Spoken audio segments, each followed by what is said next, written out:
नमस्ते, मैं बीना किचन से बोल रही हूँ। आप सभी लोगों को हार्दिक स्वागत। उम्मीद करती हूँ हमेशा की तरह कमेंट बॉक्स में हर हर महादेव जरूर लिखना।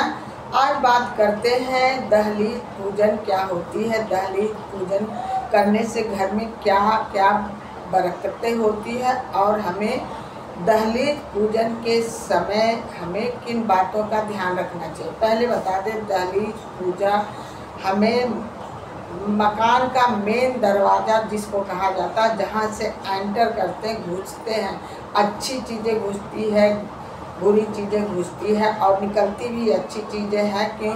मेन दरवाज़ा घर का मुख्य दरवाज़ा माना जाता है।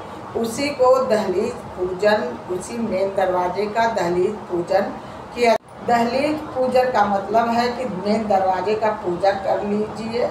जैसे कहीं कहीं तो घड़ा रख करके, कलश रख करके ही पूजा किया जाता है। कहीं कहीं हमारे तरफ का मेन दरवाजे का मुख्य पूजा दहलीज पूजा, कहीं कहीं तो शादी ब्याह में भी मुख्य दरवाजे का पूजा किया जाता है। जैसे सतिया बना करके और धूप बत्ती जला करके और गंगा जल छिड़क करके ही पूजा किया जाता है। और उसके बाद दहलीज पूजा करने के बाद बहन बेटी को दान दिया जाता है। वैसे आपके यहाँ जैसा होता होगा वैसे ही करना, क्योंकि हर देश का, हर राज्य का अलग अलग तरीका है, अलग अलग रिवाज है। आपके यहाँ जैसे होता होगा वैसे करना। दहलीज पूजन का मतलब है कि मेन दरवाजे पर ही पूजा सतिया बना करके किया जाता है। दो गेट के दोनों तरफ ही सतिया बना करके और अक्षत रख करके और पीले फूल रख करके ही पूजा किया जाता है।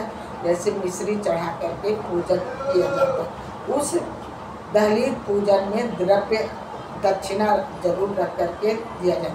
यदि मेन दरवाजे पर जगह नहीं हो, छोटी जगह हो, तो सतिया जमीन पर मत बनाना, क्योंकि पैर लगेगा।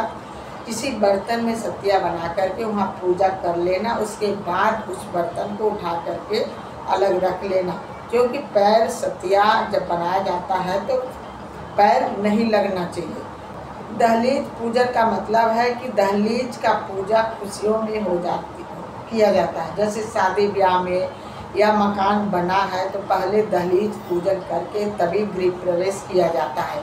या कोई बहू आई तब दहलीज पूजन करा करके तब बहू को घर के अंदर ले जाया जाता है। आपके यहाँ जैसा होता होगा वैसे ही करना। दहलीज पूजन घर का मुख्य काम है। दहलीज पूजा खुशियों में किया जाता, बहुत अच्छी तरह से किया जाता। जब दहलीज पूजा होता तो उस समय दान दक्षिणा दिया जाता, प्रसाद बांटा जाता है और सभी को मिठाई भी खिलाई जाती, क्योंकि हमारी दहलीज पूजन है। मकान बनता है बहुत अच्छी तरह से, बड़ी मेहनत से मकान बनाया जाता है। मकान के अंदर बहुत पैसा लगता है।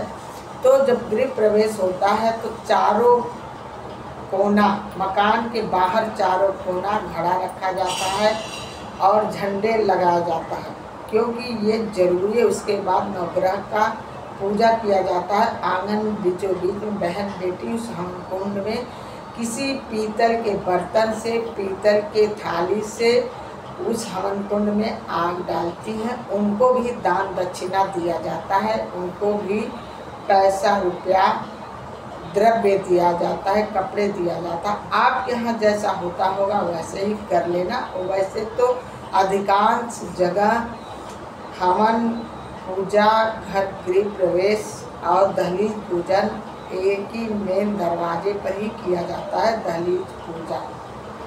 धन्यवाद। यदि आपको मेरी वीडियो अच्छी लगी हो प्लीज़ एक लाइक, एक सब्सक्राइब जरूर करना।